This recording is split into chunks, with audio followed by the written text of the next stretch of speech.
और जब नित्य धाम लीला स्थलियों का स्मरण करेंगे तो नित्य लीला के जो परिकर गण हैं, सखी मंजरी, उनका भी ध्यान होगा।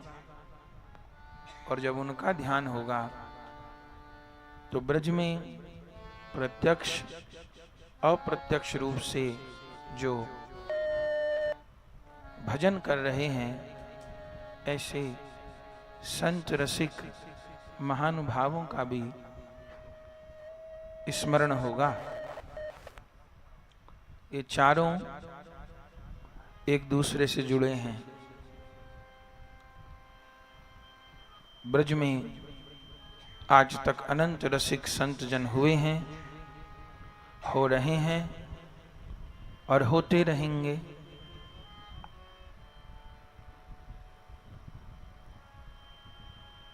संत तो सारे भारतवर्ष में ही होते हैं, पर ब्रज में जो संत होते हैं उनको रसिक संत कहते हैं। रसिक संत किसको कहते हैं? आजकल तो रसिक बनना बहुत सस्ता है। जिसको चटक मटक की बात करनी आ गई, दो चार रसिया गाने आ गए, वही रसिक है। लेकिन शास्त्र के अनुसार जिसका मन राधा गोविंद के प्रेम रस में डूबा है, लीला रस में डूबा है, नाम रस में डूबा है, वह रसिक है। जिसका मन विषय रस में डूबा है वह रसिक नहीं है। जिसका मन नाम रूप लीला और धाम के रस में डूबा हुआ है वह भाग्यवान भक्त रसिक है। तो ब्रज में तो रसिकों की जमात है। उन रसिकों की परंपरा में, आचार्यों की परंपरा में सर्वप्रथम नाम श्री रूप सनातन गोस्वामी जी का है।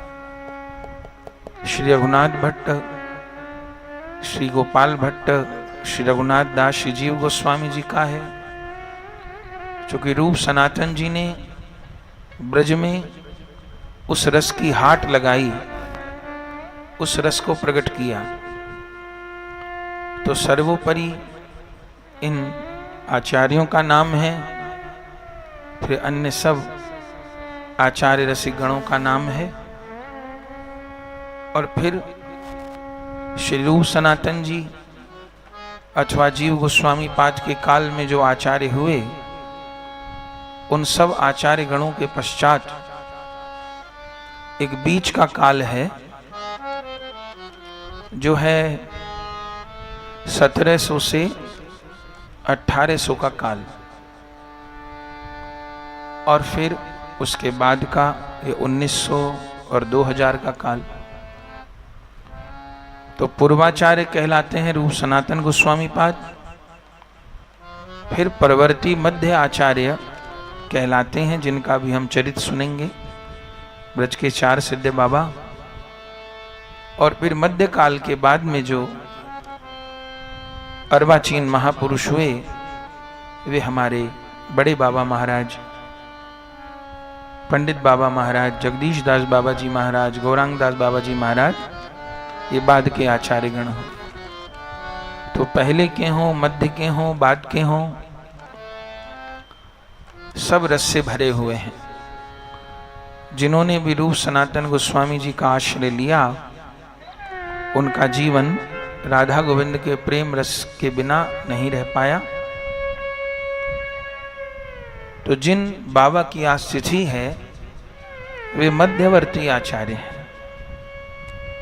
1780 से लेके और 1872 तक का उनका काल है, लगभग 92 वर्ष का।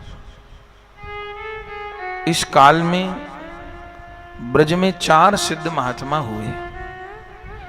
ब्रज में 4 सिद्ध महात्माओं की जय बोली जाती है। महात्मा तो अनंत हुए, पर जैसे 4 संप्रदाय हैं, जैसे 4 धाम हैं, ऐसे ब्रज में 4 सिद्ध पूर्व महात्मा हैं।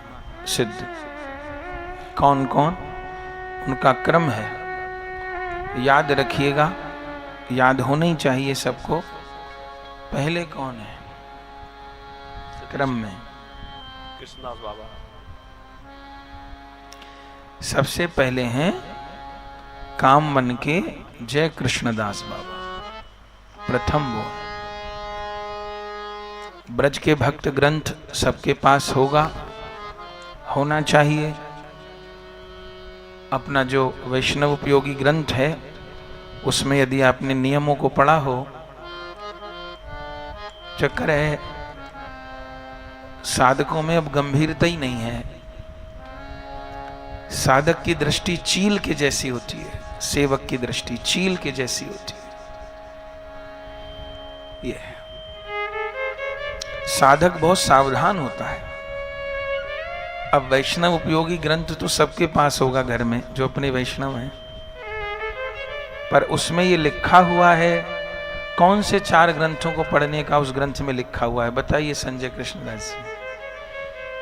अब आपको यदि सबको जोड़ना है तो उस वैष्णव उपयोगी पाठ को कम से कम उसके जो नियम है वो केवल 2-4 पेज के ही हैं, वो तो याद होने चाहिए।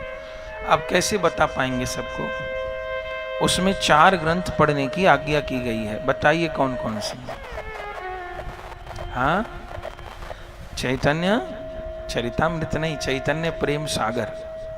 चरितामृत कठिन है, इसलिए उसका सारांश है चैतन्य प्रेम सागर, उसको पढ़ने के लिए कहा गया है। और चरित सुधा, बिल्कुल ठीक। तीसरा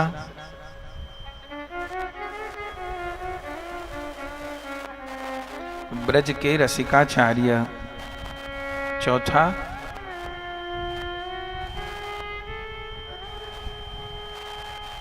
ब्रज के रसिकाचार्य तो बोल दिया हमने। चौथा हम तभी तो बता पाएंगे, ये सब ग्रंथ अपने स्टॉल पर भी हर समय उपलब्ध होने चाहिए। ठीक है गोपाल दास, ये अपने स्टॉल पर हमेशा उपलब्ध होने चाहिए। कौन जाके वृंदावन या राधा रमण निवास जाके लेगा? वो सुन के आदमी को ये तो ध्यान नहीं है कि लिखे कौन कौन से ग्रंथ हैं, तो लेके तो जरूर वो आएगा। अब सुन लीजिए 4 ग्रंथ कौन कौन से हैं। चैतन्य प्रेम सागर, पंडित रामानंद शर्मा जी का, दिल्ली के ही थे वो। उन्होंने सारे चैतन्य महाप्रभु जी से संबंधित ग्रंथों का सारांश उसमें लिखा, चैतन्य प्रेम सागर। दूसरा ग्रंथ जय हो। आप लोग आगे हो जाइए, उस कमरे में व्यवस्था कर दीजिए, जो बाद में आए वो उस कमरे में बैठे। पीछे कमरा है, उसमें व्यवस्था कर दीजिए। आप लोग आगे हो जाइए, कमरे का रास्ता छोड़ दीजिए, आगे रास्ता बंद कर दीजिए, सब पीछे उस कमरे में जाते रहे। तो 4 ग्रंथ हैं। पहले चैतन्य प्रेम सागर, इसकी विषय वस्तु क्या है? निताई गौरांग महाप्रभु का चरित्र। इसमें सब ग्रंथों का सार है। चैतन्य चरितामृत, चैतन्य भागवत, चैतन्य मंगल, चैतन्य चरितामृत, महाकाव्य, सारे ग्रंथ पढ़ लिए। इसने चैतन्य प्रेम सागर पढ़ लिया, ठीक। दूसरा चरित सुधा। चरित सुधा का विषय क्या है? बड़े बाबा महाराज का चरित्र। साधना संबंधी कोई क्वेश्चन साधक का रह नहीं सकता, ना उसके मन में संकीर्णता रह सकती है, छोटी बुद्धि रह सकती है उसके मन में। चरित सुधा। तीसरा ग्रंथ है ब्रज के रसिकाचार्य, जिसमें ब्रज के सब प्राचीन रसिकों का चरित्र है। माधवेंद्रपुरी पास से लेकर के वंशीय लीजी तक का सब प्राचीन आचार्यों का ब्रज के रसिकाचार्य, और उसमें ब्रज का सत्य इतिहास लिखा हुआ है। और चौथा ग्रंथ है ब्रज के भक्त। ब्रज के भक्त में जिनका चरित्र कह रहे हैं, सबसे पूर्व के महात्मा से लेकर के और 1984 में 1984 तक के महात्माओं का चरित्र उसमें लिखा हुआ है। तो इस काल में जितने महापुरुष हुए ब्रज में, उनके सत्य चरित्र, एक शब्द मिलावट नहीं, और जिन्होंने प्रत्यक्ष भगवान को पाया, राधा कृष्ण का अनेकों बार दर्शन किया और उनकी लीला में प्रवेश किया। तो ये 4 ग्रंथ सबको पढ़ने चाहिए। ये स्टॉल पर भी रहें, सबके घर में ग्रंथ हैं। आपके घर में हैं ये चारों ग्रंथ, चैतन्य प्रेम सागर, चरित सुधा, ब्रज के रसिकाचार्य, ब्रज के भक्त। ये ग्रंथ घोट के पीने हैं। हमारे पास पैसे नहीं होते थे, तब इन ग्रंथों को लेके खुद तो जो किया सो किया ही। बोलते हैं ना, जेब खर्ची के पैसे से भी ग्रंथ लाके बांटते थे, तो इन्हीं ग्रंथों को सबसे मुख्य बांटते थे। तो उन ग्रंथों में इन चारों सिद्ध बाबाओं का चरित्र लिखा है। तो वो चार सिद्ध बाबा कौन हुए? सबसे पहले कामवन के सिद्ध श्री जय कृष्णदास बाबा। ग्रंथ की बात कब से कही, क्यों करने लग गए हम? यदि आप ब्रज के भक्त ग्रंथ आपके घर पे है तो उसके कवर पेज पर एक चित्र बना हुआ है। क्या चित्र बना है बताओ वृषभान दास, कैसी छवि बनी हुई है?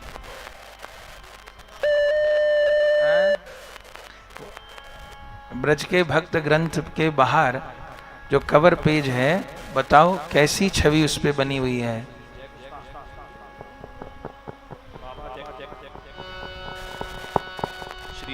सिद्ध श्री जय कृष्णदास बाबा ठाकुर जी को जल पिला रहे। उसके ऊपर जो छवि बनी हुई है, एक बाबा करुए से ठाकुर जी को जल पिला रहे। वे हैं कामवन के सिद्ध जय कृष्णदास बाबा, जिन्होंने अपने करुए से ठाकुर जी को जल पिलाया। अब उनका चरित्र नहीं कहना, हमको कह चुके हैं, आप पढ़िएगा, बड़ा सरस चरित्र है।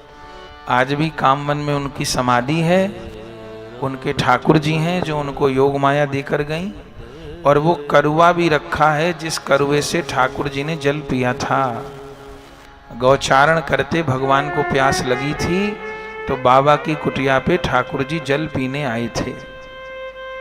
वो पहले सिद्ध बाबा हैं, परिवर्ती मध्य काल के, भी कहा ना, प्राचीन मध्य अर्वाचीन। तो मध्य काल के प्राचीन बाबा में पहले बाबा हैं मधुसूदन श्री जय कृष्णदास बाबा, कामवन वाले। अब पूछेंगे थोड़ी देर में। दूसरे बाबा हैं जय कृष्णदास बाबा, दूसरे भी जय कृष्णदास बाबा। कौन से? एक तो गोवर्धन वाले हो गए, गोवर्धन वाले, मानसी गंगा वाले, जिनका चरित्र कहना है। ये दूसरे सिद्ध बाबा हैं। तीसरे सिद्ध बाबा कौन है? कृष्णदास बाबा। रणवारी वाले सिद्ध श्री कृष्णदास बाबा, विरहा अग्नि में जिनका शरीर जल गया था। देखिए, इन महात्माओं का नाम लेते ही इनका चरित्र स्मृति में आ जाना चाहिए। हम लोगों का यही साधन है। ये तिथि पर आज उनका चरित्र हम लोग जितना भी समय है संक्षेप में कहेंगे। जैसे अपने को अपने रिश्तेदार ध्यान रहते हैं। अभी हम आपसे पूछें आपके मामा कितने हैं, तुरंत आप फटाफट बता देंगे। कैसे थे, क्या काम करते थे, बता देंगे। आपके साड़ू भाई कितने हैं, तुरंत झटपट बता देंगे। साले कितने हैं, अरे राम, तुरंत पूरी हिस्ट्री बता देंगे। तो सब स्मृतियां हमारे माथे में रहती हैं। ठीक है, कोई बात नहीं, पर ये भगवदीय स्मृति रहनी चाहिए। बात चिंतन के द्वारा ये सब बनता है, स्मृति रहनी चाहिए। तो तीसरे, पहले हैं कामवन के जय कृष्णदास बाबा, दूसरे हैं गोवर्धन मानसी गंगा के श्री कृष्णदास बाबा, तीसरे हैं रणवारी के श्री कृष्णदास बाबा, और चौथे हैं भागवत निवास वाले पंडित। जय हो। चौथे हैं सूर्य कुंड के श्री मधुसूदन दास बाबा। भागवत निवास वाले बाबा, सिद्ध बाबा तो हजारों हैं। अभी हमने कहा 4 पंडित बाबा हुए बाद में, वो 1940 में। वो 1900 से जो आगे तक 2000 तक बाबा लोग हुए, वो बाद के बाबा लोग कहे जाते हैं। ये बाबा लोग लगभग माने 1750 से और 1880 तक के बाबा इस अवधि में आते हैं। तो सूरज कुंड के मधुसूदन दास बाबा, उनकी कोई एक बात बताओ। गए हो सूरज कुंड कभी? क्या है वहाँ? आपके साथ ही गए थे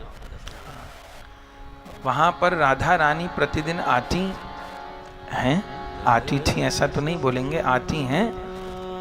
तो राधा रानी स्नान करने के समय अपने आभूषण जिस शिला पर रखती, तो वो आभूषण रखने से वो शिला गल गई है, तो वो शिला वहां है।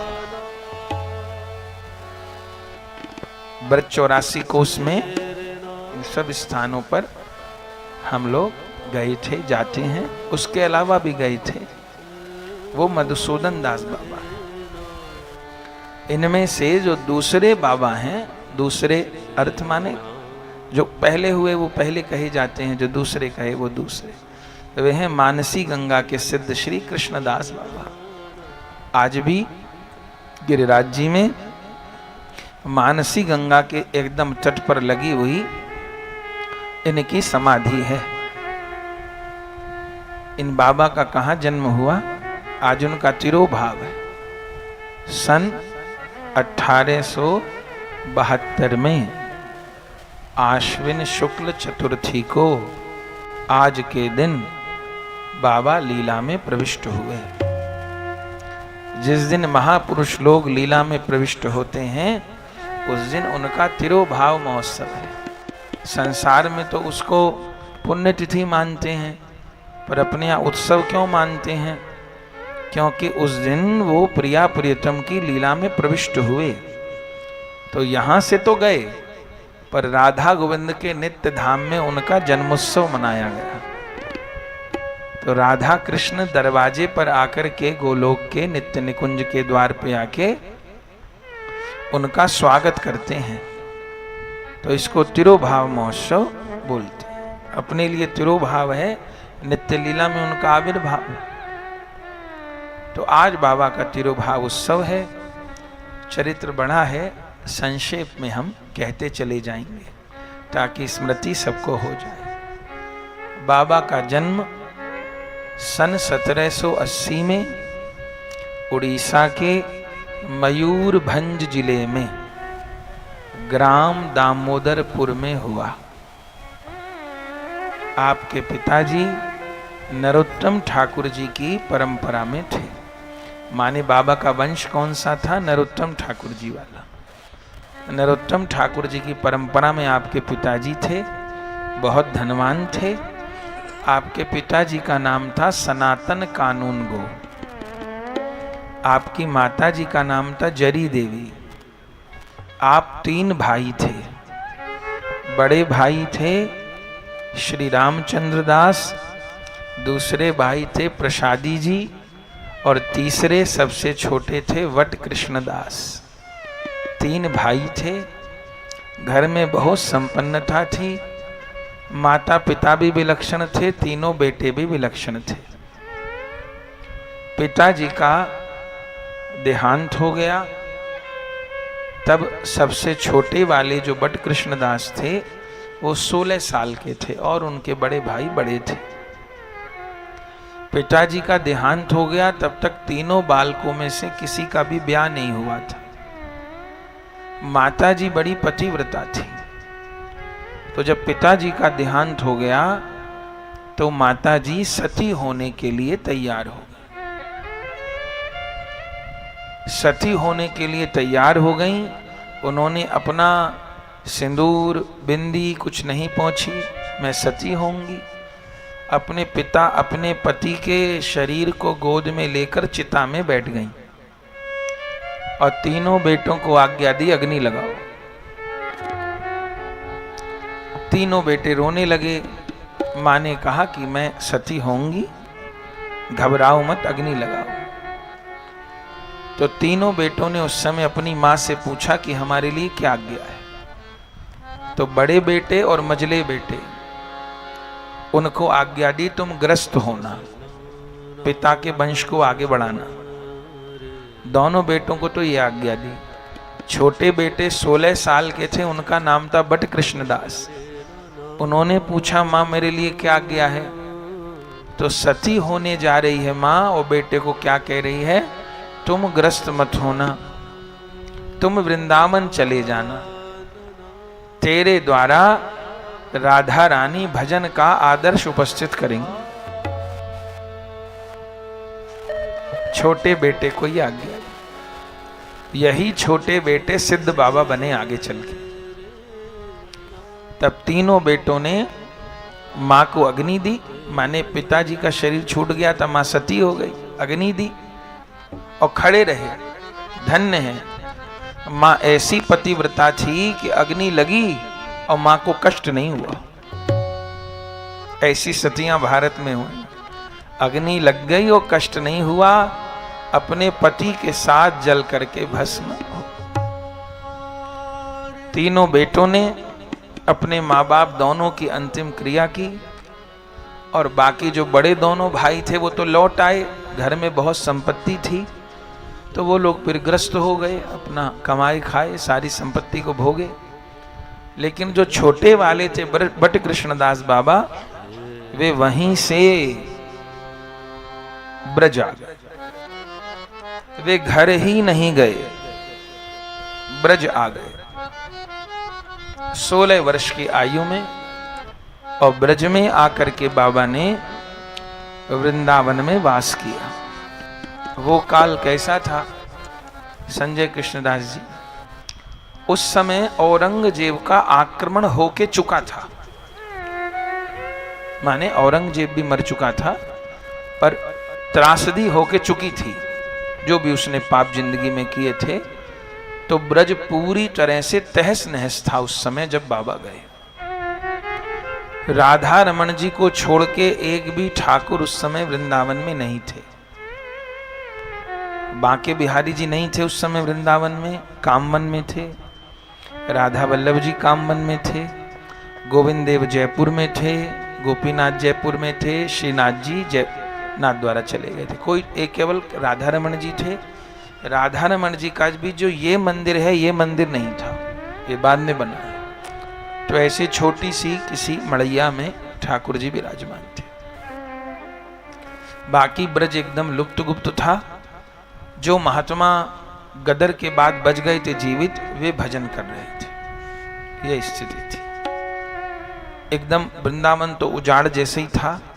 बाबा जब आए, बाबा की दीक्षा पहले ही हो गई थी नरोत्तम ठाकुर जी के परिवार में। चूंकि वो लोग नरोत्तम ठाकुर जी के परिवार ही थे, तो वहां दीक्षित हो चुके थे पहले ही वो बचपन में। लेकिन वृंदावन में आकर के बाबा ने श्री वैष्णव चरणदास बाबा नाम के एक महात्मा थे, उनसे उन्होंने वेश ग्रहण किया। वेश माने सन्यास। गृहस्थी लोगों की मंत्र दीक्षा तक दीक्षा होती है, जो सन्यासी होते हैं उनकी फिर वेश दीक्षा भी होती है।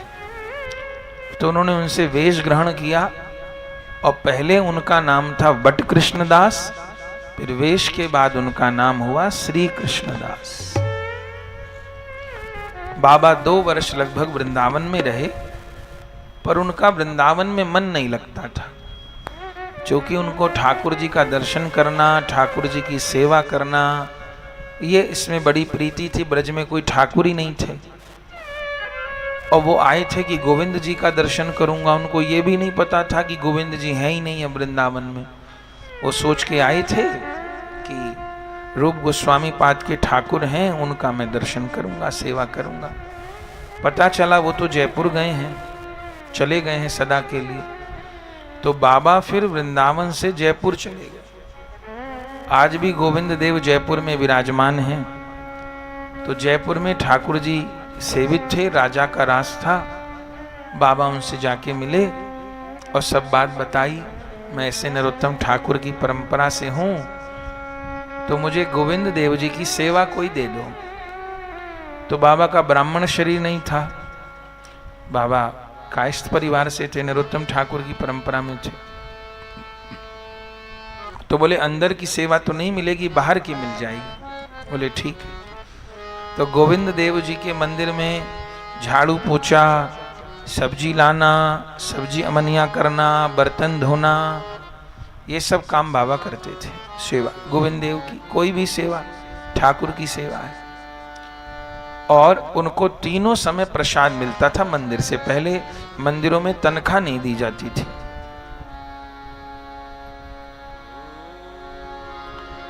तनख्वाह नहीं दी जाती थी मंदिरों में, प्रसाद दिया जाता था और कपड़े दे दिए जाते थे जरूरत के। तनख्वाह वनख्वाह नहीं थी, इतने पैसे ही नहीं थे, तो केवल लोग कपड़े और भोजन पर नौकरी कर लेते थे। पर बाबा तो सेवा ही करने आए थे, तो बाबा को तन ढकने को कपड़ा और प्रसाद मिलता था।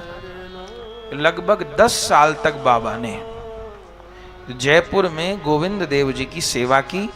माने 16 वर्ष के आए, 2 साल वृंदावन में रहे, 18 साल, 10 साल गोविंद देव जी में, 28 साल की बाबा की उम्र हो गई। गोविंद देव जी में सब कुछ ठीक चल रहा था, रहने को भी मिल गया और राजाओं का नगर था, सेठ लोग दर्शन करने आते थे, तो किसी चीज की कमी भी नहीं रही बाबा को, कपड़े की, भोजन की, पानी की, सब चीज की सब बढ़िया।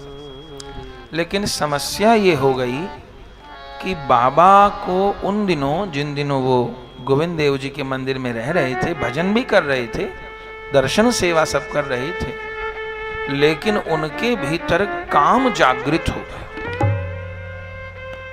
बड़ा विचित्र चरित्र है पूज्य बाबा का। तो बाबा के शरीर में काम वासना बढ़ने लग गई, और इतनी काम वासना पूज्य बाबा के भीतर, ये खुद उन्होंने ही कहा है, इसलिए हम जो लिखा है वही कह रहे हैं। तो बाबा कहते हैं मुझ में काम वासना बढ़ने लग गई, और इतनी काम वासना बढ़ने लग गई कि हर समय मन में गलत ख्याल आना, गलत चिंतन जाना, ऐसा उनका होने लग गया। तो बाबा बड़े दुखी हो गए कि ये क्या हुआ। माँ ने कहा था कि वैराग्य लेकर के भजन करना, और यहाँ गोविंद देव की सेवा करते हुए ये मेरा क्या हाल हो गया। मैं तो बाबा जी बन चुका हूँ, विरक्त बन चुका हूँ, और मेरा मन हर समय जो है गंदे विचारों में घिरा रहता है, ये क्या हुआ। माँ ने कुछ सोच के ही मेरे दोनों भाइयों को तो ग्रस्त होने की आज्ञा दी, अब मेरा मन ही विचलित है, काम वासना प्रबल हो गई मेरे अंदर, इतना कि बाबा का बिल्कुल नाम जब खत्म हो गया, समझिए ऐसा हो गया। मन परेशान। वहां कुछ लोग आते थे, पंडित जी लोग, गोसाई लोग, उनसे पूछा ऐसा है, अब कोई उनके सवाल का उत्तर ही न दे पाए। वो ये कहें कि भजन करते हुए, यहाँ गोविंद देव की सेवा करते हुए गोविंद देव का ही प्रसाद में पाता हूँ, किसी का छुआ भी नहीं पाता हूँ, तो फिर मेरे मन में ये इतने गंदे विचार क्यों आ रहे हैं, मेरा मन इतना खराब क्यों हो गया। कोई उत्तर ही न दे पावे उनकी बात का। अब उत्तर कौन दे पाएगा। ऐसा नहीं कि वहां विद्वान लोग थे, इसलिए जीव गोस्वामी जी कहते हैं गुरुदेव कैसे हों। तो जीव गोस्वामी जी कहते हैं गुरुदेव में 2 गुण हों। बोले शाब्दे परे च निष्णातम, शब्द ब्रह्म में भी निष्णात हों और पर ब्रह्म में भी निष्णात हों। शब्द ब्रह्म में निष्णात माने उनको सब शास्त्र का सम्यक ज्ञान हो, और पर ब्रह्म में निष्णात भजनानंदी भी हों। अगर केवल शास्त्र का ज्ञान है और भजन सुख उनको प्राप्त नहीं हुआ, वो स्वयं भजन रस में डूबे नहीं हैं, तो वो शास्त्र के द्वारा तो प्रश्न का उत्तर दे देंगे, लेकिन भजन मार्ग में जो व्यवहारिक बाधाएं आती हैं भजन करते हुए, वो नहीं बता पाएंगे। ऐसा समझिए कि किसी को नक्शा तो पता है कि यहां से वृंदावन कैसे जाना है, उसने कागज पे नक्शा बना के दे दिया हमको, पर वो खुद नहीं गया, तो वो ये नहीं बता पाएगा कहाँ छोटी सड़क आएगी, कहाँ बड़ी सड़क आएगी, कहाँ गड्ढा आएगा, कहाँ क्या आएगा। हाँ, रास्ता उसने बता दिया तो हम उसके बताए मैप से पहुंच जाएंगे, पर आज की भाषा में कहें टोल कहाँ देना है, कितने रुपया का टोल देना है, फास्ट टैग है कि नहीं है, उसमें जो बैलेंस है कि नहीं है, जो गया नहीं तो उसे ये सब नहीं पता होगा। आजकल तो अगर बैलेंस नहीं है और आप चले गए तो कैश देना है तो शायद दुगना रुपया देना पड़ता है। तो नक्शा भी पता हो और वो गया हो तो उसको व्यवहारिक ज्ञान भी हो। तो शब्द ब्रह्म में भी निष्णात हो और पर ब्रह्म में भी निष्णात हो, दोनों चीज हो। और कोई भजनानंदी महात्मा है, भजन सुख खूब प्राप्त है, लेकिन शब्द ब्रह्म में शास्त्र में निष्णात नहीं है, या दूसरे की जिज्ञासाओं का समाधान वो नहीं करते हैं, तो क्या होगा? तो भजन सुख में वो खुद डूबे रहेंगे, पर उनसे हमारा कितना कल्याण होगा ये पता नहीं। चूंकि हमारे संशय खत्म नहीं होंगे, हमको सत्संग ही नहीं मिलेगा। तो गुरुदेव का पूर्ण रूप क्या है कि उनमें दोनों वस्तु हो, उनमें शास्त्र ज्ञान भी संपूर्ण हो और उनमें भजन सुख भी संपूर्ण हो। तब वो हमारी सारी जिज्ञासाओं का समाधान भी कर देंगे, और भजन करते कौन बाधा आएंगी वो स्वयं उन सब बाधाओं से निकल चुके हैं, तो वो एकदम ठीक बताएंगे, ऐसे करना ऐसे करना। तो बाबा ने वह बहुतों से पूछा, पोथी पढ़ने वाले तो बहुत लोग थे, लेकिन कोई शायद उतना अनुभवी नहीं था, तो कोई उत्तर नहीं दे पाया। तो बाबा दुखी हो गए। तब एक वैष्णव उनको मिले, वो बोले, बाबा यहां सब भंडारा खाने वाले हैं, यहां भजन करने वाला नहीं है कोई। आपका जो प्रश्न है वो बहुत गहरा है कि यहाँ सेवा में रहते गोविंद देव का प्रसाद पाते मेरे मन में काम वासना क्यों बढ़ रही है? भजन बढ़ना चाहिए। उत्तर बोले, उत्तर देगा कोई ब्रज का सिद्ध महात्मा। बोले किसी सिद्ध महात्मा का नाम बता दो। बोले काम वन में रहते हैं जय कृष्णदास बाबा, उनके हाथ से ठाकुर जी ने जल पिया हुआ है, सिद्ध है वो बाबा। ऐसा एक बार भगवान के विरह में चीखे थे कि कुटिया की छत फट गई थी, तो उनसे जाकर के आप मिलो, वो उत्तर देंगे आपको। तब बाबा जयपुर से कामवन आए, भरतपुर में कामवन है, आई बाबा से मिले, सारी बात बताई। तब बाबा ने समझाया। बाबा ने कहा, देख बेटा, एक हरा वृक्ष हो, उसको काटा जाए, हरे वृक्ष को काटा जाए, और काटने के बाद पानी में डुबो दिया जाए, और पानी में डूबा रहे वृक्ष वो, और फिर कभी उस पेड़ को निकाल के सीधे चूल्हे में लगा दिया जाए, तो क्या वो लकड़ी जल जाएगी? बोले नहीं जलेगी। बोले क्यों नहीं जलेगी? बोले एक तो हरा पेड़ था, उसमें भी पानी में भीगा हुआ, तो सीधा चूल्हा में लगा दिए, काहे की जलेगी? तो लकड़ी जले चूल्हे में, पहले उसका पानी सूखना चाहिए, तब अग्नि पकड़ेगी, ऐसे अग्नि नहीं पकड़ेगी।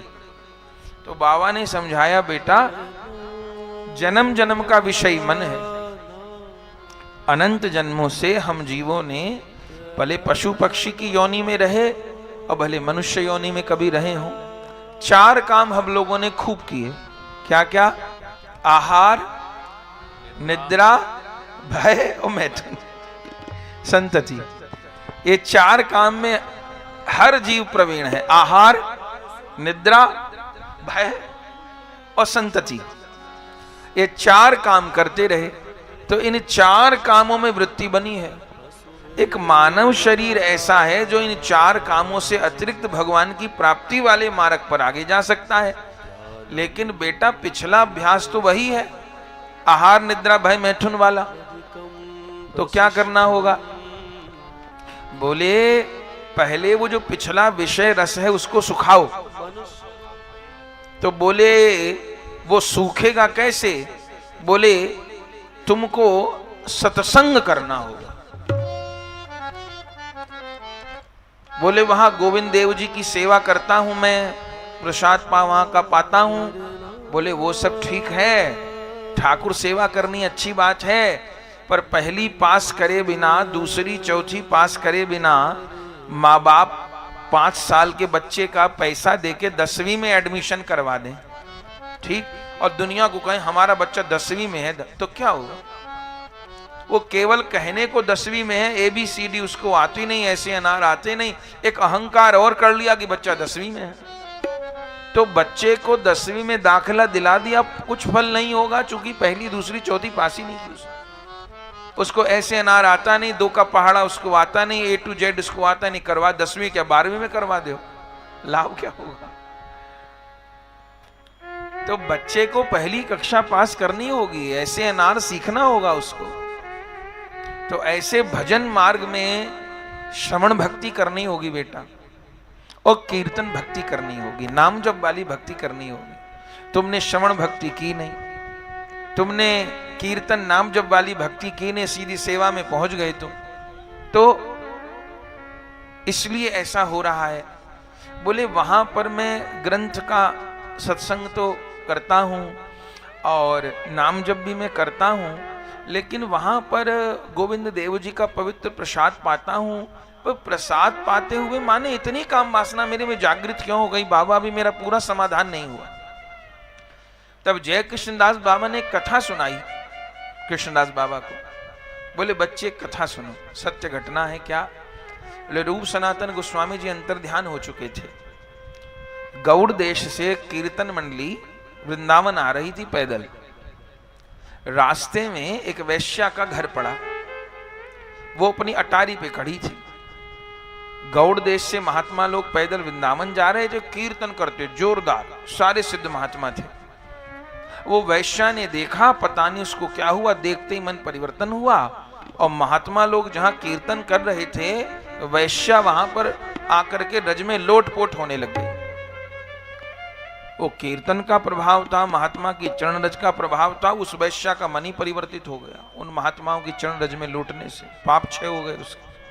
और जो महंत थे उस कीर्तन मंडली के, उनके चरण पकड़ लिए। उन्होंने कहा कहो। बोले मैं वैश्या हूं, क्या चाहती हो?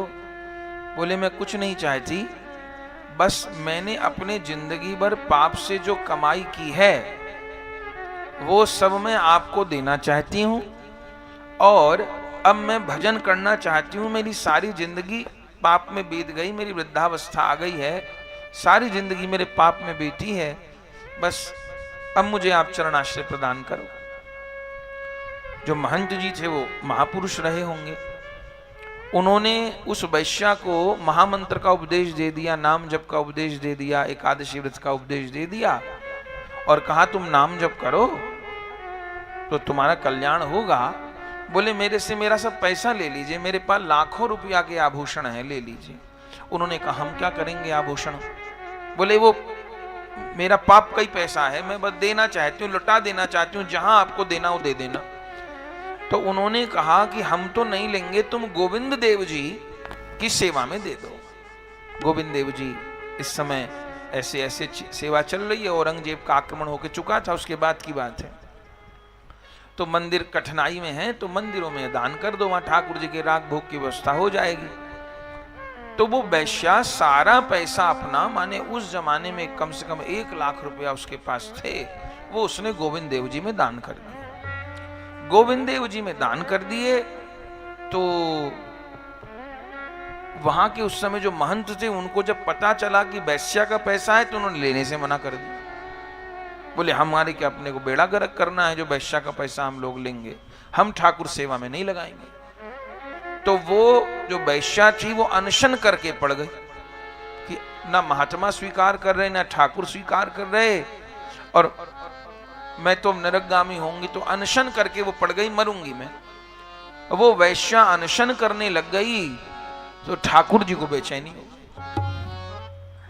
तब गोविंद देव जी ने वो जो मंदिर के गोसाई थे उनको कहा वो वैश्या मर जाएगी, वो पश्चाताप कर रही, उसका पैसा ले लो, अब मेरे आभूषण बनवा दो, मेरी पोशाक बनवा दो, मेरे भोग की व्यवस्था कर दो, और उस वैश्या से कहो एक दिन मेरी रसोई आके बनावे, मुझे भोग लगावे। अरे राम, जब गोसाई जी को आज्ञा करती तो गोसाई वैश्या को ढूंढते पहुंचे, वो मरने को तैयार। बोले भाई तू मत मर, ठाकुर जी कह रहे हैं कि तेरा धन स्वीकार है, मेरी पोशाक बनवा दो, मेरे गहने बनवा दो, ऐसे ऐसे कर दो। अब वो तो जी गई, और ठाकुर जी ये भी कह रहे हैं कि एक दिन रसोई वो बनावे, वैष्णव तो हो गई और भोग लगावे, मैंने स्वीकार कर लिया। ठीक है, सब पैसा दे दिया, ठाकुर जी के गहना पोशाक सब बन गए, और वो रसोई में जाकर के एक दिन, उसने एक दिन की बात हुई थी, रसोई बनाई, और खुद नहीं बनाई रसोई, ठाकुर जी को बनाई, सब महात्माओं को बनाई। हुआ क्या, ठाकुर जी को भोग लग गया, उस वैश्या का कल्याण हो गया। पर मंदिर में जब महात्माओं को प्रसाद पवाया गया था प्रसाद, और महात्माओं ने प्रसाद पाया, सिद्ध लोगों ने आकर की ऐसे किसी वैश्या पर कृपा हुई है प्रसाद पाया, लेकिन ग्रंथ में लिखा है कि प्रसाद पा लिया और सारे सिद्ध महात्मा जब रात को सोए तो सबको स्वप्न दोष हो गया। और महाराज सवेरे उठ के सबने एक दूसरे से चर्चा की, सब महात्मा रोने लगे, विलाप करने लग गए, ये क्या हुआ, हम लोग अखंड ब्रह्मचारी, हमारा धर्म नष्ट हो गया इतने दिन। अब तो वो सारे महात्मा अनशन करने लग गए। अब ठाकुर जी फिर फंस गए। 3 दिन महात्मा लोग अनशन करने लग गए, प्राण छोड़ने की तैयारी। गोविंद जी ने उन महात्माओं को स्वप्न दिया, बोले भैया अनशन क्यों कर रहे हो? तो सारे महात्मा लोग ठाकुर जी में बहुत बिगड़े, बोले ये तुमने क्या किया, तुम्हारी प्राप्ति के लिए सब कुछ छोड़ के आए, हमारा धर्म नष्ट कर दिया, सारी जिंदगी हम लोग पवित्रता से तुम्हारा प्रसाद पाए और क्या हुआ? हमने पता किया तो वैश्या ने भोग लगाया था, क्या जरूरत थी उससे भोग लगवाने की?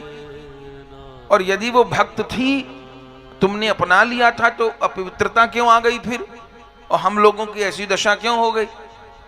तब गोविंद जी ने हंस के कहा, देखो मैं तो सब कुछ पचा लूंगा, मैं तो सब कुछ पचा लूंगा, मैं तो वैश्या का भी पचा लूंगा, जुआरी का भी पचा लूंगा, शराबी का भी पचा लूंगा, मैं तो सबका पचा लूंगा। मैंने तुमको कब कहा था कि प्रसाद पाना? अरे राम, ठाकुर को तो भोग लगेगा, वो मेरे लिए रो रही है तो मैं तो अपनाऊंगा, मैंने सबको अपनाया, अहिल्या को अपनाया, सबरी को, सबको अपनाया, तो मैं तो अपनाऊंगा। पर मैंने तुमको कब आके कहा था कि तुम प्रसाद में पंगत पाने आना? तो महात्माओं ने कहा आपका भोग लगा हुआ प्रसाद आया है, तो क्या मना कर दें हम?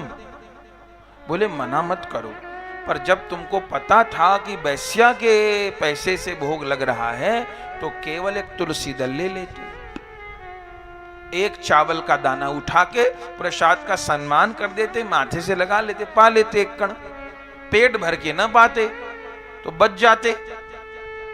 तो महात्माओं ने कहा अब क्या होगा? बोले अब क्या होगा, भजन करो फिर लाइन पे आ जाओगे। तो ये कथा जय कृष्णदास बाबा ने कृष्णदास बाबा को सुनाई। तो उन्होंने कहा बाबा ऐसा भी है क्या? बोले हाँ ऐसा भी है। तो बोले प्रसाद तो चिन्मय होता है कि प्रसाद में तो विकार नहीं आता। तो बाबा ने समझाया कि प्रसाद की जो महिमा है वो बिल्कुल ठीक है, प्रसाद चिन्मय होता है, लेकिन उसका स्वरूप क्या है? बनाने वाले का प्रभाव हमारे जीवन में तब नहीं आएगा जब आपने हमको थाली परोसी, अब हमको ये भी नहीं पता चल रहा है कि उसमें कड़ी कहाँ है, दाल कहाँ है, सब्जी कहाँ है, खीर कहाँ है, रायता कहाँ है, चटनी कहाँ है, अचार कहाँ है। ब्रज में हमने मधुकरी वाले महात्मा देखे, हमारे घर पर आते थे, सेवा कुंज वाले घर पर महात्मा मधुकरी करने। क्या बताएं, एक डोलची होती, खीर है उसी में, रायता है उसी में, दाल है उसी में, सब्जी है उसी में, अचार है उसी में, मुरब्बा है उसी में, रोटी उसी में, पूरी उसी में, एक डोलची, दूसरी नहीं किसी के पास। तो एक बार एक बाबा को हमने कहा खीर भी थी, रायता भी था, बोले महाराज इसे में डाल दो। तो विष्णुप्रिया भी आई पीछे, तो उन्होंने कहा कि हम पीछे से आपको प्लास्टिक का डब्बा देते हैं, स्टील का ही बर्तन दे देते हैं, तो खीर रायता तो मत में रही। बोले नहीं नहीं नहीं, हमको मतलब नहीं है कि बस प्रसाद है, आप वैष्णव हो इसलिए ले रहे हैं, तो हमको स्वाद से नहीं पाना है, हमको केवल पेट भरना है। तो अचंबा हुआ, मतलब खीर, रायता, सब्जी, रोटी, पूरी, अचार सब एक में, और गबड़ सबड़ करी पा लिया। तो ऐसी वृत्ति हो जाए तब वो पूर्ण प्रसाद निष्ठा है। अभी हम लोगों की प्रसाद निष्ठा कितनी है मालूम है? 100 में से 33 नंबर वाली। 33 नंबर क्यों है? 33 नंबर में यूपी बोर्ड में पास हो जाते हैं, तो हम लोग केवल पासिंग मार्क्स वाले हैं। क्यों? क्योंकि इतना नियम ग्रहण किया है कि भाई बिना भोग लगाए हम लोगों को नहीं पाना है कुछ भी। जो भी बनेगा ठाकुर जी के सामने सामग्री जाएगी, भोग लग के पाएंगे। पर हमारे 100 में से 100 नंबर क्यों नहीं है? क्योंकि भोग लगने के बाद अभी हम ये कह देते हैं कि भाई इसमें नमक कम है, इसमें मीठा कम है, और थोड़ा सब्जी गरम कर लाओ, और थोड़ी रोटी पे घी और लगा दो, और इसमें जीरा कम है, और इसमें अजवाइन ज्यादा है, और इसमें ये है, और इसमें वो है, और सब चीजों का अलग अलग चटकारा लेके पाते हैं। हम कभी खीर रायता मिला के तो पाए नहीं। तो खीर अलग कटोरी में, रायता अलग और सब्जी अलग। तो हमारे 100 में से 33 नंबर है। 33 क्यों दे दिए गुरु जी ने? इसलिए दे दिए कि हम लोग भोग लगा के अनिवेदित नहीं पाते, इतना तो कम से कम है। लेकिन टॉपर नहीं है। टॉपर कब होंगे प्रसाद भक्ति में? जब हमको ये नमक ज्यादा और मीठा ज्यादा और ये और ऐसा और वैसा ये खत्म हमारे जीवन में हो जाए। बस जो प्रसाद भोग लग के आ गया, ये ठाकुर जी का अधरामृत, कुछ न कहे, एक शब्द न बोले, चुप, ये मेरे ठाकुर का प्रसाद है।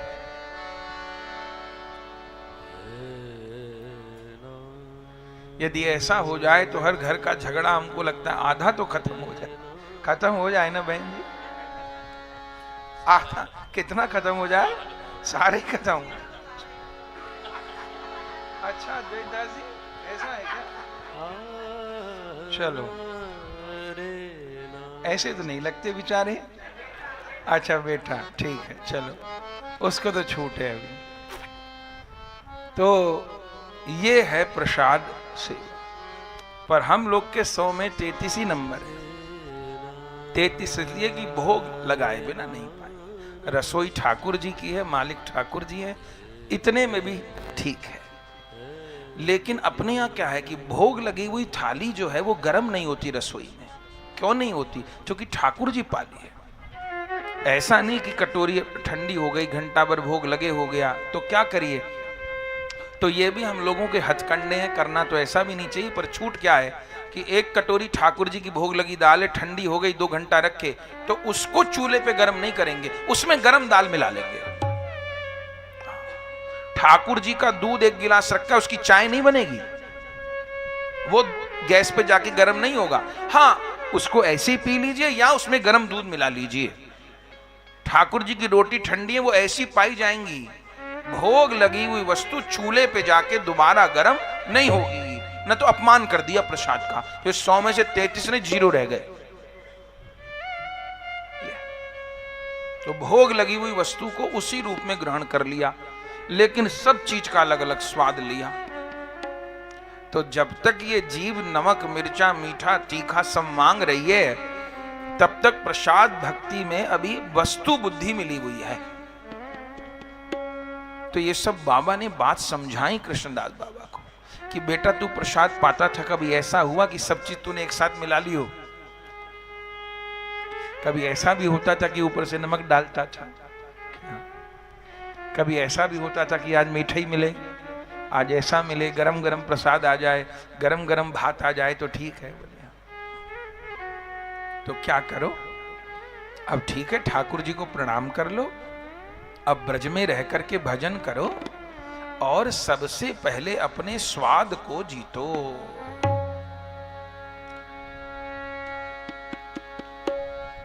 अपनी रसनेन्द्री को और अपनी कामेंद्री को, साधक को यथासंभव जीतना होगा। ये जिसको वैराग्य मार्ग पर जाना है उसके लिए ये 2 चीज अनिवार्य है। तो बाबा फिर समझ गए, लौट के गए नहीं। नंदगांव के पास दोमन जगह है, दोमन, वहां पर प्रिया प्रीतम मिले थे, दोनों का एक मन हो गया था, तो उसको दोमन बोलते हैं जगह को। बड़ा सुंदर स्थान है। तो दोमन बिहारी है, वहां पर बाबा रहकर भजन करने लग गए। और वहां पर बाबा क्या करते थे, भजन कैसे करते थे, पूरे समय भजन करते थे। और बाबा आटे की भिक्षा मांग के लाते थे। तब बाबा ने रोटी का ही चक्कर खत्म कर दिया, किसी के भी घर की रोटी नहीं लेते थे, आटा मांग के लाते थे ब्रजवासियों के यहाँ का। जब आटा मांग के लाते थे तो रास्ते में से नीम की पत्तियां तोड़ के ले आते थे। और आटा और नीम की पत्ती, और कभी तो केवल, अब आप सोचेंगे कैसे किया होगा, पर सिद्ध बाबा का चरित्र है। आटा, नीम की पत्ती और पानी, और उबाल लिया, पी गए। अरे राम। कभी कम पानी मिलाया, नीम, नमक मीठा तो छोड़ ही दिया, आटे में नीम की पत्ती और जल, और एक ही मोटी सी बाटी बना ली, थेपला बना लिया, लकड़ी जलाई, कच्चा पक्का सेका। ऐसे बाबा ने कोई, आप समझिए कि कोई 25 साल भजन किया ऐसे बाबा ने, और परिणाम ये हुआ इस 25-30 साल में कि बाबा का शरीर कमजोर होता चला गया। बाबा तो बहुत बड़े घर से आए थे, धनवान के पुत्र थे, तो हमारा जो शरीर है वो हमको माँ बाप से मिलता है। बहुत सी बातें अपने माँ बाप से मिलती जुलती होती हैं। जैसे आपके माता पिता को जो सब्जी पसंद है वो अपने को भी होगी, तो माता पिता की जो रुचियां हैं वो आती हैं शरीर में। आयु में भी बहुत मिलान हो जाता है, ये भी है। अगर माता पिता लंबी उम्र करके गए हैं तो आकस्मिक घटना हो जाए उसका तो कोई उत्तर नहीं है, पर एक ये भी एक विज्ञान है। उसी के लगभग उम्र में पुत्र जाएगा जो पिता की उम्र है। कोई भयानक रोग उसको अलग लग गया तो अलग बात हो गई, पर ठीक ठाक वो चल रहा है तो आयु लगभग वही होगी, पिता के लगभग 2, 4, 5 साल इधर उधर। ऐसा नहीं होगा कि पिता की 85 साल उम्र थी तो वो 45 में चला जाएगा, 50 में चला जाएगा। ऐसी संभावना माने 5% है। 95% संभावना यह है कि पिता की आयु बेटे को मिल जाती है, लगभग उतनी। तो बाबा का शरीर जो था वो धनवान परिवार से था, तो बाबा को तो खूब सुख सुविधा में रहने की आदत थी। ये कर दिए कठिन वैराग्य, तो परिणाम क्या हुआ कि बाबा का जो शरीर था वो दिन प्रतिदिन सूखने लग गया। और ग्रंथ में यहां तक लिखा है, आप ये दर्शन कर रहे हैं ना, बाबा का लेटे हुए हैं बाबा। ये जो चित्र है ये बाबा का प्राचीन चित्र है, इसमें लेटे हैं। ये जो खड़ी हैं ये ललिता जी हैं, जो खड़ी हैं आई हैं, अभी कथा हम सुनाएंगे आगे। और जो दूसरे खड़े हैं वो सनातन गोस्वामी जी हैं। ये तो लीला मानसी गंगा की है, और ये अभी दोमन कुंड की लीला सुना रहे हैं। तो बाबा दोमन कुंड पे रह रहे थे, वही आटे में नीम करते करते पहले बाबा का शरीर सूख गया, और जाने कोई लीला थी, कोई प्रारब्ध था, बाबा की धीरे धीरे आंख की ज्योति चली गई। अब ना तो इलाज थे ना बाबा ने कराए इलाज, वो धीरे धीरे आई साइड उनकी वीक हुई, और इतनी वीक हुई कि बाबा को बिल्कुल ही दिखना बंद हो गया, एकदम दिखना बंद हो गया। बाबा को दिखना बंद हो गया तो बाबा का मधुकरी को भी जाना बंद हो गया। पहले आटा मांग के लाते थे, अब कोई यदि दोमन, अभी भी आप जाइए दोमन तो बिल्कुल निर्जन में ही है, उस समय तो क्या हाल होगा। तो उधर कोई रहता तो था नहीं, कोई ब्रजवासी गया तो बाबा को आधा किलो आटा दे आया, और ना गया तो पता चला महीनों गया ही ना। तो बाबा अंधे हो गए, तो बाबा को दिखना बंद हो गया, तो जाना बंद हो गया बाबा का अन्न के लिए। तो बाबा जल पी के रहने लग गए। तो करते क्या थे, दोमन वन में कुंड है, तो बाबा को दिखता नहीं था, तो बैठ के सरक सरक के कुंड पे जाते थे, तो जल पी के रहते थे बाबा। फिर बाबा का सरकना भी बंद हो गया। तो ये जो छवि है ये दोमन कुंड की है। ये 2 स्थान की लीला है। मानसी गंगा पर भी उनकी ये दशा हुई थी, और उनकी दोमन कुंड पर भी दशा हुई थी। ये 2 लीलाओं को मिला के चित्र बनाया गया है। तो बाबा पहले सरक के जाने लगे दोमन कुंड, फिर वो जल भी पीना बंद हो गया, तो बाबा पड़ गए। और बाबा ने विचार किया कि अब मेरा शरीर नहीं रहेगा, और ठीक है, शायद यही प्रारब्ध था, मेरे कड़े प्रारब्ध हैं, पर जो है मेरे से भजन स्मरण नहीं हो सका, उतना लीला का मुझको अनुभव नहीं हो सका, और शरीर पूरा होने का समय आ गया है, कोई बात नहीं। तो बाबा अपने अंतिम सांस ले रहे थे, आहा, और उस समय बाबा के जो भाव हैं उनको गुनगुनाएंगे। उस समय बाबा की एक ही मन में कैसे तुम्हें पाऊं श्यामा से। उस समय बाबा इन भावों को गाते थे। माने उस समय आयु बाबा की 55 एक साल की थी बाबा की आयु। और बाबा माने भजन तो खूब किया था बाबा ने, पर बाबा को दर्शन नहीं हुए थे। और उनको लगने लगा अंधा भी हो गया, अन्न भी छूट गया, जल भी छूट गया, अब तो मेरा शरीर जाएगा, पर मुझे प्रभु की प्राप्ति नहीं हुई। तो कुंड के तीर पर बाबा पड़े हैं, आप दर्शन कर रहे हैं। और उस समय बाबा इन भावों को गाते थे। आप सब भी गाइए। हम लोग तो कुछ करे कराए नहीं, पर महात्मा के पीछे झूठा खेले सच्चा हो। चरित्र का लाभ यह है, महात्मा के पीछे पीछे दोहराइए तो शायद हम पर भी ललिता जी की दृष्टि पड़ जाए। तो बाबा गाते रहते थे, कैसे कैसे तुम्हें पाऊं श्यामा श्याम। कैसे तुम्हें पाऊं श्यामा श्याम।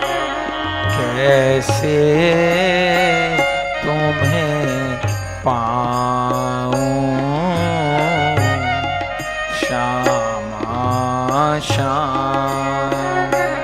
कैसे तुम्हें पाऊं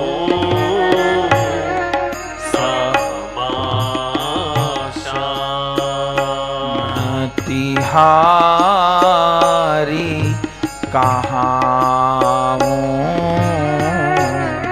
श्यामा श्याम। तिहारी कहाँ श्यामा श्याम।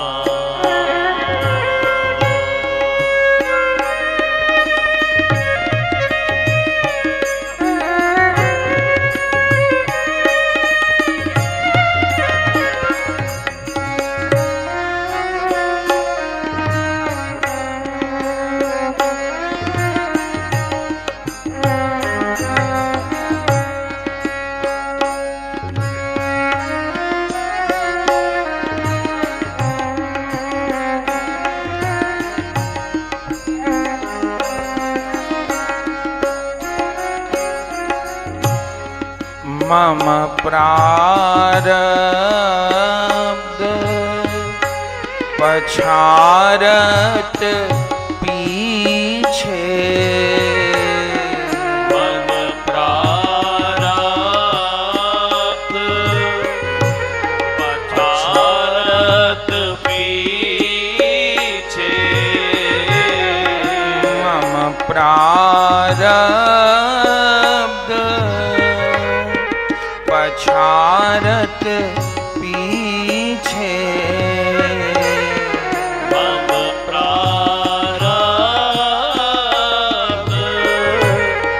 पछारत पीछे। कबहूँ मन विषयन में खींचे।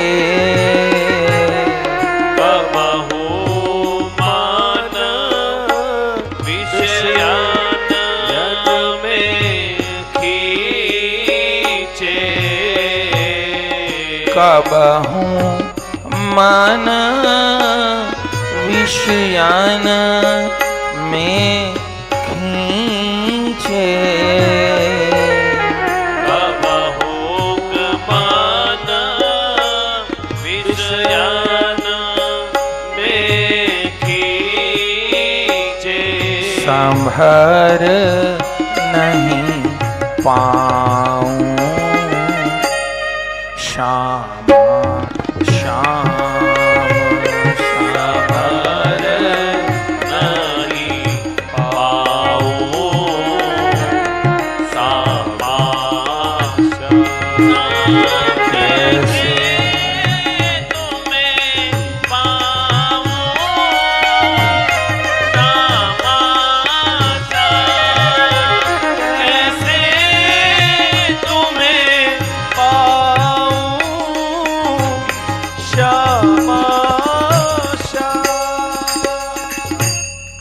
कलुषित शीत बहिर मुख व्रती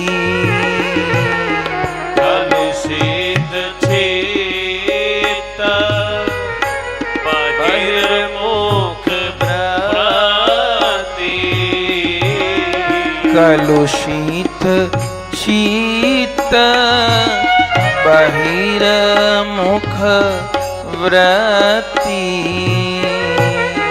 कलुषित चित्त बहिर्मुख व्रती लेश मात्र नहीं चरणन में रति लेश मात्र नहीं चरणन में रति लेश मात्र नहीं चरणन में रति लेश मात्र नहीं चरणन में रति मन मन में लजाऊं श्यामा श्याम मन मन में लजाऊं श्यामा श्याम कैसे तुम्हें पाऊं श्यामा श्याम कैसे तुम्हें पाऊं श्यामा श्याम सेवा सुमिरन में नहीं प्रीति सेवा सुमिरन में नहीं प्रीति सेवा सुमिरन में नहीं प्रीति सेवा सुमिरन में नहीं प्रीति जानी नहीं भजन रस रीति जानी नहीं भजन रस रीति जानी नहीं भजन रस रीति जाने नहीं भजन रस रीति सन्मुख सन्मुख सन्मुख कैसे आऊं श्यामा श्याम सन्मुख कैसे आऊं श्यामा श्याम कैसे तुम्हें पाऊं श्यामा श्याम कैसे तुम्हें पाऊं श्यामा श्याम तुम बिन हितुआ और न को तुम बिन हितुआ और न कोई तुम बिन हितुआ और न को तुम बिन हितुआ और न कोई सब जानत तुम दो, मेरी सब जानत तुम दो, मेरी सब जानत तुम दो, मेरी सब जानत तुम दो, तो हे रोय रोय रोय बुलाऊं श्यामा श्याम, तुम्हें रोए बुलाऊं श्यामा श्याम, कैसे तुम्हें पाऊं श्यामा श्याम, कैसे तुम्हें पाऊं श्यामा श्याम, हारी गयो अब आप संभारो, हारी गयो अब आप संभारो, हार गयो अब आप संभारो, हारी गयो अब आप संभारो, डूब रहो हूँ मझधार उबारो, डूब रहो हूँ मझधार उबारो, डूब रहो मझधार उबारो, डूब रहो मझधार उबारो, तेर तेर तेर लगाऊं श्यामा श्याम, मैं टेर लगाऊं श्यामा श्याम, कैसे तुम्हें पाऊं श्यामा श्याम, कैसे तुम्हें पाऊं श्यामा श्याम,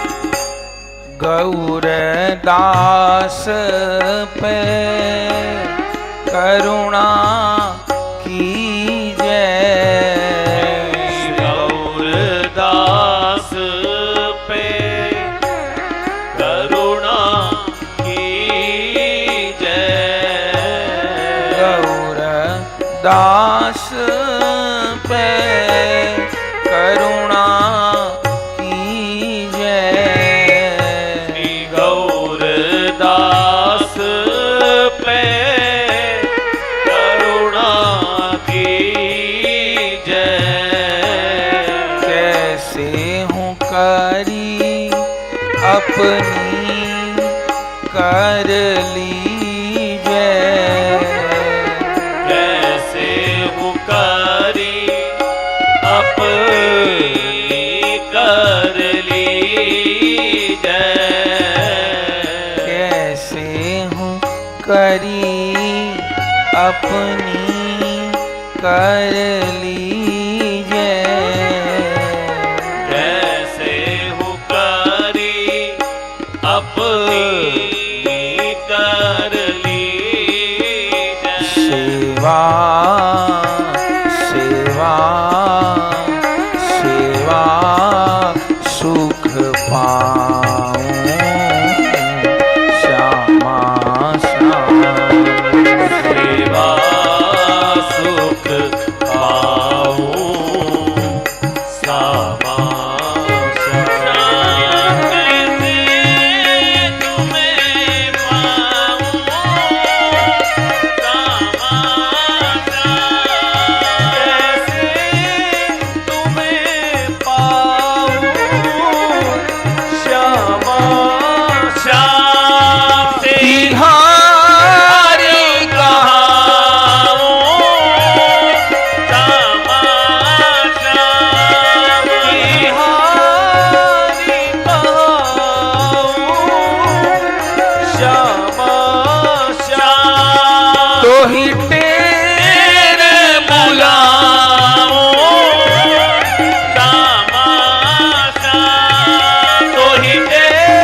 कैसे तुम्हें पाऊं श्यामा श्याम, कैसे तुम्हें पाऊं श्यामा श्याम, श्यामा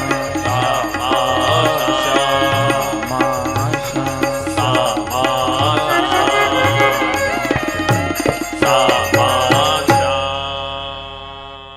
क्या कहें।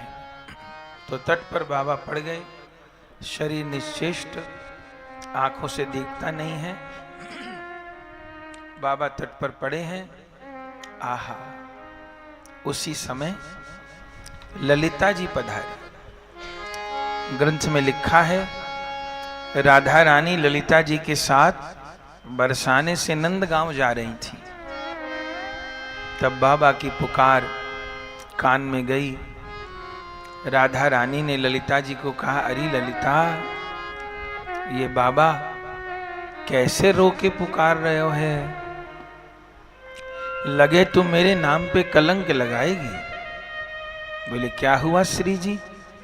अरे सब तो कहें कि राधा रानी ब्रज में किसी को भूखा नहीं रहने दे, कीट पतंग को भी भूखा नहीं रहने दे।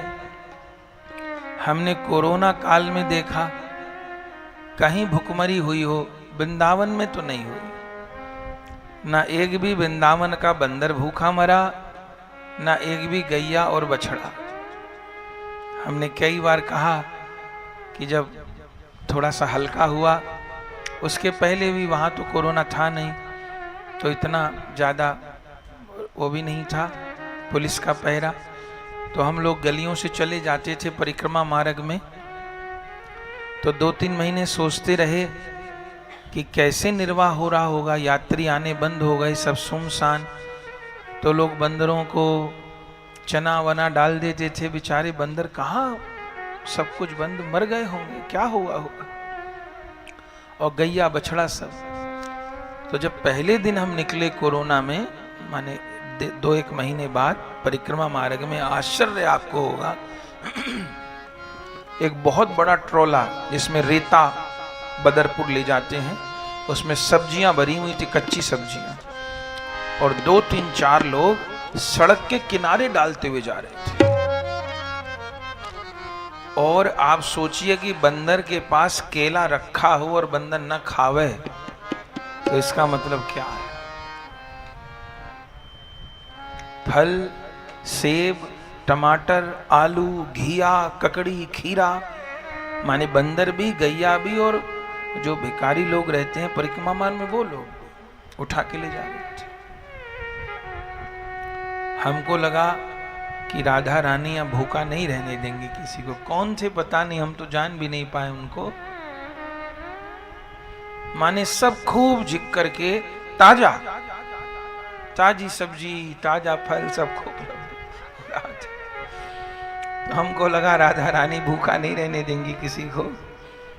तो राधा रानी ने ललिता जी को कहा, ललिता तू मेरे नाम पे कलंक लगवाएगी। सब कहते हैं राधा रानी भूखा नहीं रहने दे ब्रज में, और ये मेरा बाबा ही भूखा मर रहा है। तो राधा रानी से ललिता जी ने कहा, तो कहा चाहो? बोली अरे जा, सुध बुध ले जाके बाबा की।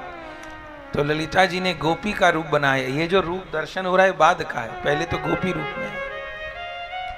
गोपी का रूप बनाया, भोजन की थाली ले ली। ओ बाबा, ओ बाबा, ओ बाबा। बाबा तो पड़े थे। कौन? अरे मैं यहीं निकट गांव में रहूं बाबा। तू कब से भूखो पड़ो है? मेरी मैया ने प्रसाद भेजो है, ले पाए ले। और जाने क्या क्या प्रसाद लेके आई थी, वो पास में धर दिया। बाबा की तो उठने की हालत नहीं थी, पर ग्रंथ में लिखा है उस प्रसाद की सुगंध से ही बाबा के शरीर में जाना। और बाबा उठ बैठे, दिखता तो था नहीं। बाबा प्रसाद पाले। अब बाबा भूखे तो थे ही, कोई देने आता नहीं था। तो बाबा ने कही लाली मोकू दिखे ना है। तो ललिता जी कहें, तो मैया ने कही है बाबा खावे नहीं तो अपने हाथ से खवा के आइयो, खवा। तो ललिता जी ने अपने हाथ से प्रसाद बाबा को करा दिया। फिर बाबा से बोली, बाबा तू मधुकरू को क्यों नहीं आवे? बाबा के लाली मुझको दिखे ही नहीं, अब तो मैं जल भी पीने नहीं जाऊं कुंड पे, दिखे नहीं। तो तू कोई दिखन लगेगो तो तू मांगवे आएगो ना? बोले हाँ। तो बाबा मेरी मैया घर में अंजन बनावे एक, तो वो अंजन भी मेरे पास है, वो अंजन लगाऊं तो तुमको दिखने लग जाएगा, तो लगा दो। बाबा ने समझा कोई गोप की बेटी होगी ब्रजवासी, लगा दे लाली। तो ग्रंथ में लिखा है पहले बाईं आंख में अंजन लगाया और जैसे दाहिनी आंख में अंजन लगाया तो बाबा की दोनों आंखें खुली और साफ साफ बाबा को दिखने लग गया। पर ललिता जी गायब हो, और बाबा देखे न प्रसाद न थाली न अंजन न गोपी। तो 3 दिन बाबा वैसे ही बैठे रहे कुंड के तट पे, 3 दिन कि जब तक नहीं पता चलेगा उठूंगा नहीं।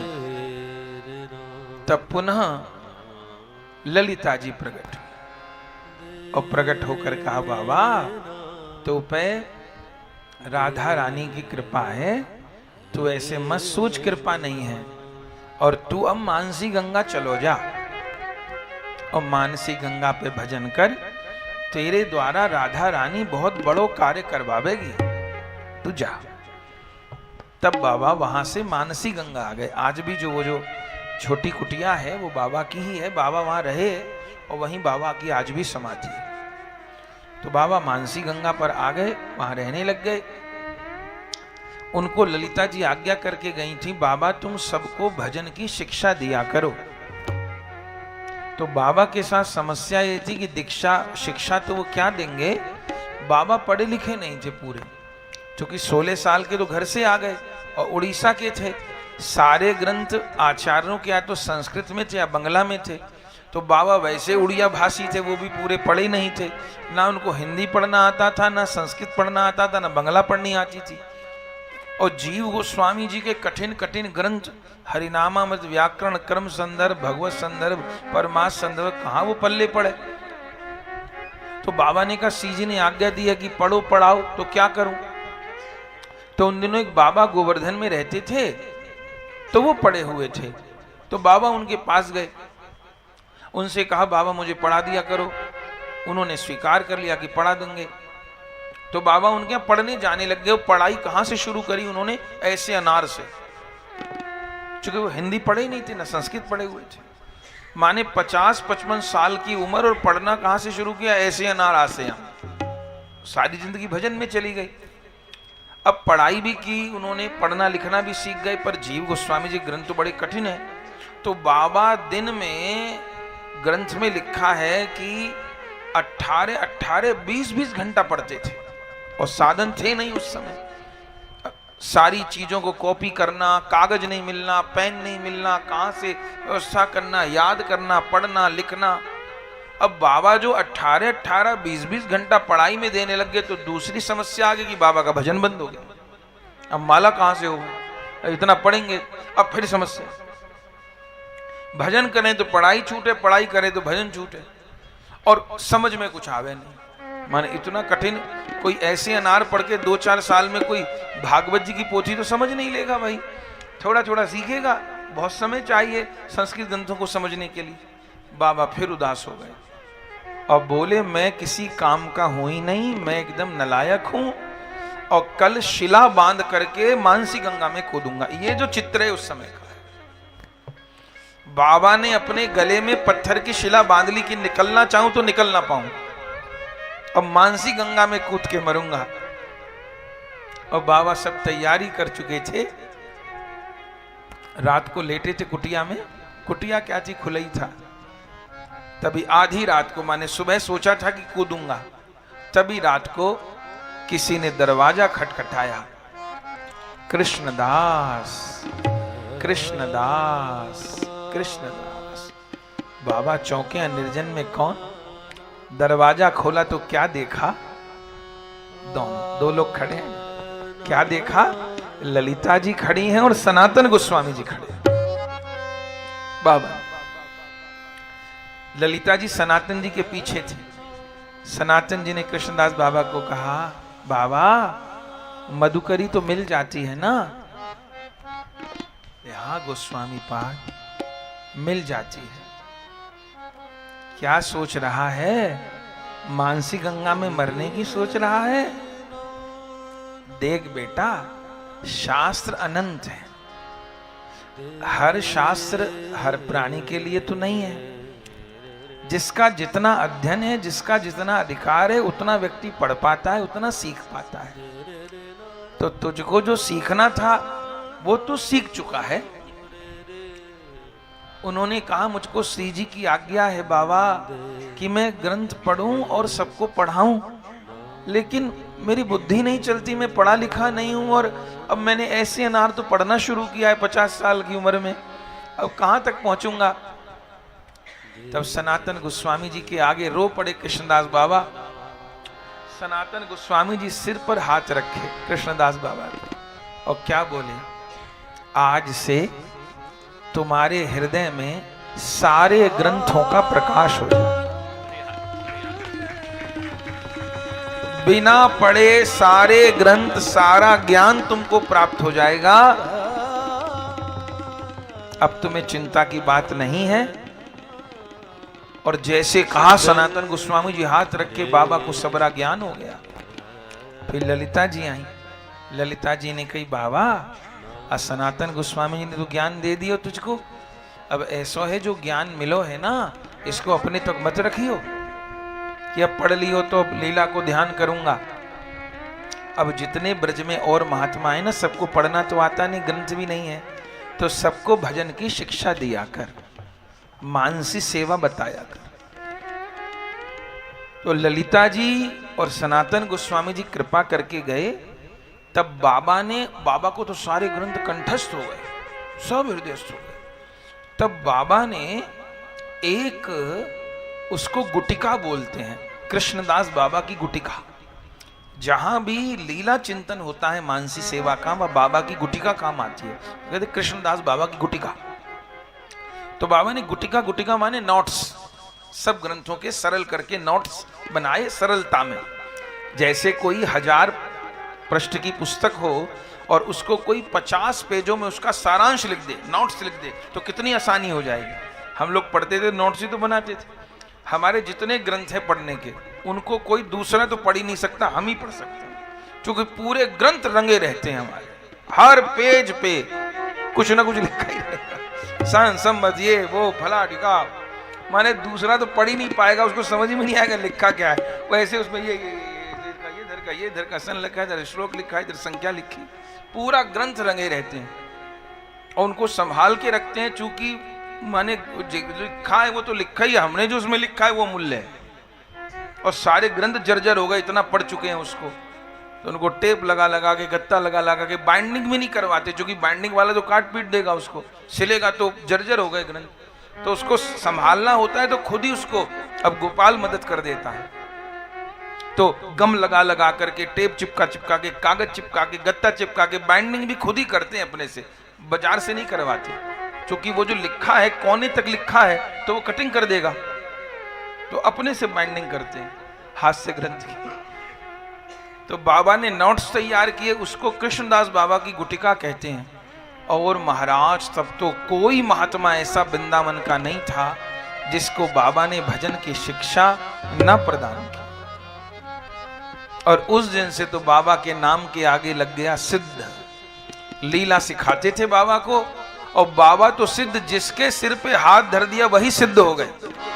आप परिक्रमा दीजिए तो झाड़ू मंडल पड़ता है वृंदावन की परिक्रमा में, बलराम दास बाबा, वो कौन के शिष्य हैं?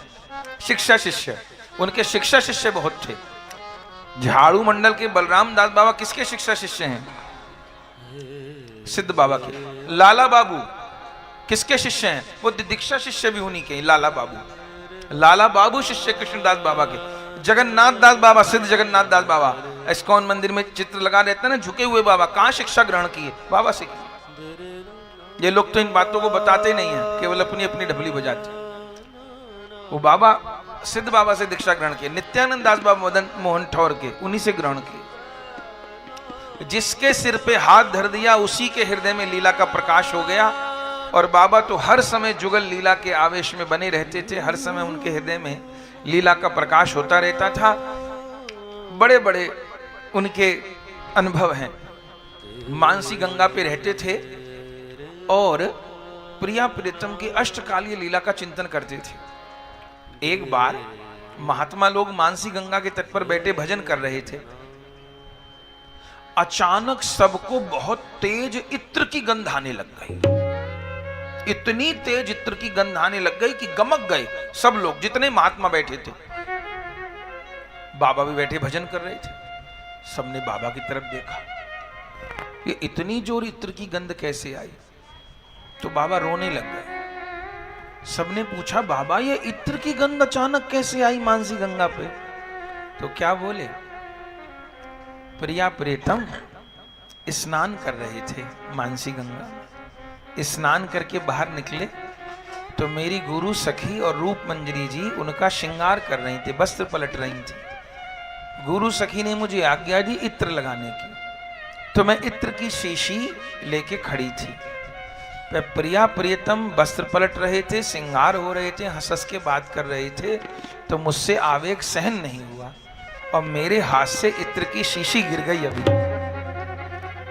तो भावना में जो इत्र की शीशी गिरी, परिणाम क्या हुआ कि तट पर जितने लोग बैठे थे उन सबको इत्र की सुगंध।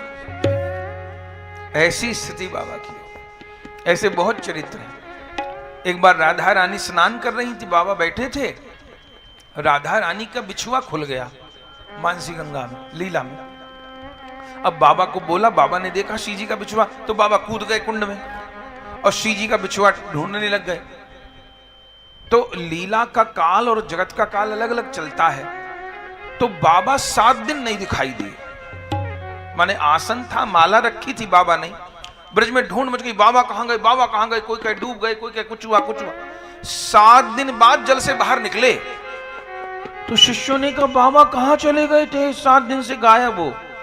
बाबा कहे 7 दिन क्या बीते, ये रहा बिछुआ। वो तो श्री जी का बिछुआ खुल के गिर गया था, मैं तो उसको निकालने गया था। बाबा को तैरना आता था। तो बाहर दुनिया में 7 दिन बीत गए और बाबा को लगा जैसे 7 क्षण बीते। ऐसे बाबा को अनुभव होते थे। बड़े बड़े दिव्य चरित्र हैं बाबा के। एक बाबा ने कृपा करी रानी के ऊपर। एक भरतपुर के राजा थे, उनका नाम था यशवंत सिंह जी महाराज। वे सुनते थे बाबा के विषय में आए तो बाबा से कहे, बाबा कोई सेवा ग्रहण कर लो। बाबा बोले कोई सेवा नहीं चाहिए। पर वो बार बार ही पीछे पड़ने लग गया बाबा के। तो बाबा को ज्यादा पसंद नहीं था विषयी लोग आवे। तो राजा बार बार कुछ सेवा ले लो। तो बाबा ने एक अजीबोगरीब बात उसको कही। बोले क्या देगा? बोले बाबा जो सेवा करो। वो चाहते थे आए ना मेरे पास, क्योंकि उनको पता था ये भक्त नहीं है, केवल अभी तो कह रहा है सेवा, फिर अपने रोने रोएगा बस ये। बाबा ने कहा क्या देगा? बोले जो कहो। बाबा बोले तो ऐसा कर, तेरे कितनी रानी है? बोले इतनी रानी है, उसमें जो सबसे सुंदर हो और सबसे प्यारी हो वो हमारे यहां भेज दे। अरे राम, वो राजा भी पक्का निकला। बाबा ने तो कहा था भाग जाएगा, अब ये लौट के आएगा नहीं। वो पक्का था। उसकी लक्ष्मणी नाम की रानी थी। उसका अभी तक स्वरूप है राधा कुंड में। उसने जाके कहा, बाबा ने कहा सबसे प्यारी और सबसे सुंदर रानी को भेज दे। वो तो रानी थी, श्रृंगार में लद करके और पालकी में बैठ के आई। और जैसे पालकी से उतरी, शिष्यों ने कहा बाबा वो आपने तो हंसी की थी, उसने सही में रानी भेज दी। बाबा ने कहा है? तो दूर वो खड़ी हुई आ रही थी। और बाबा ने जैसे उसको देखा, बाबा तो लीला के आवेश में, उनको राधा रानी का आवेश हो। उनको लगा रानी नहीं आ रही, श्री जी आ रही हैं। अब वो रानी खड़ी 50 कदम दूर तट पे और बाबा उसको देख रहे। कितने दिन बीत गए? 3 दिन बीत गए उसको देखते।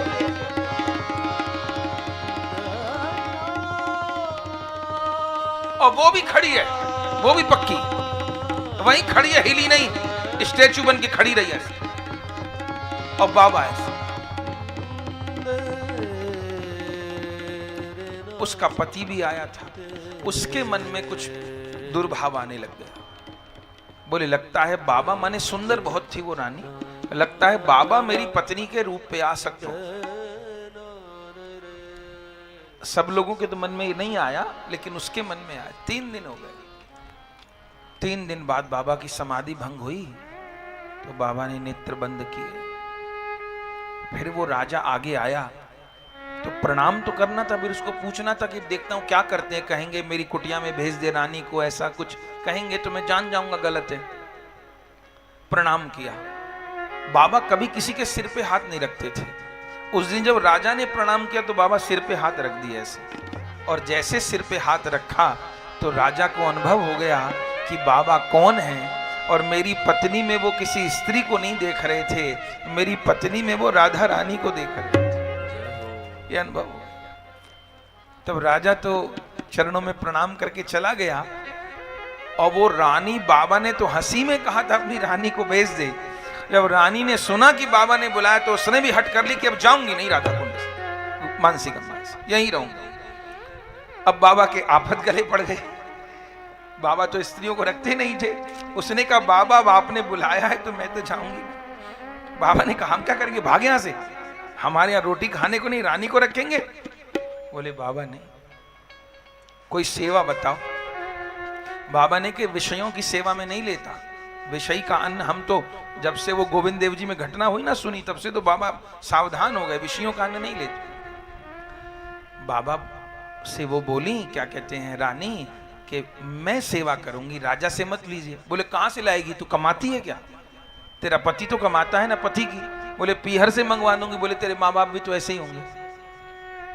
तो बोले एक स्त्री के पास या तो ससुराल का पैसा होगा या उसके पीहर का होगा, वो कहां से लाएगी औरत। बाबा कोई सेवा। तो बाबा ने हंस के कहा कि तेरी कोई कमाई हो तो। बोले बाबा मेरी तो कोई कमाई नहीं है। बोले तेरी कोई कमाई नहीं तो तेरी कोई सेवा नहीं लूंगा। पर रानी भी हटीली थी। बोले बाबा मैं कोई काम धंधा करूं तो सेवा ले लोगे। बाबा ने हंस के कहा ले लूंगा। गजब होगा, आज भी उस रानी के पैसे से राधा कुंड के वैष्णवों की सेवा चलती है। उस रानी ने क्या किया जानते हैं, और तो काम करती, गैया का गोबर इकट्ठा करती थी, गोबर के उपले बनाती थी और उपलों को मथुरा बेच के आती थी रानी। और रानी जब उपले बेचती थी, लोग उपले की तो क्या कीमत होती है, कंडा की, लोग ज्यादा में खरीद लेते थे उसके कंडा। उन उपलों को वो गई नहीं जिंदगी भर, कंडा बीने उसने, गोबर उठाना, उपला बनाने, कंडा बनाने, बेचने, लकड़ियां बीननी, लकड़ियां बेचनी, और उससे जो पैसा इकट्ठा होता था वो बाबा के सेवा में देते थे और बाबा उसको स्वीकार भी करते थे। फिर तो उसके बहुत पैसे हो गए तो बाबा तो आटे ही लेते थे बस। तो उस समय अंग्रेजों की सरकार थी तो उसके पैसे जमा हुए और आज तक उसके ब्याज से राधा कुंड के वैष्णवों की सेवा होती है, आज तक होती है, लक्ष्मणी बाई के ऐसे। तो उस पर बाबा ने कृपा करी और फिर 1872 में आज के दिन मानसी गंगा के तट पर बैठे थे बाबा। लगभग 92 वर्ष की बाबा की उस समय आयु थी। शरीर जर्जर हो गया था।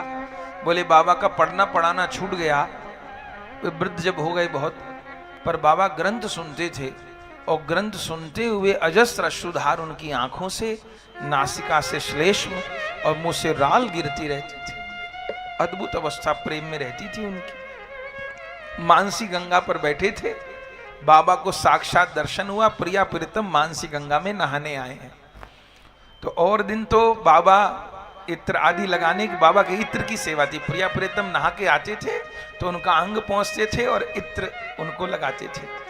लेकिन आज जब प्रिया प्रीतम आए तो क्या बोले बाबा से, माने बाबा अपने सिद्ध रूप में थे, बाबा से क्या बोले, आज तो तेरे संगी नाम है। बाबा बोले मेरी तो इत्र लगावे किसी, बोले छोड़ इत्र, चल नहाने।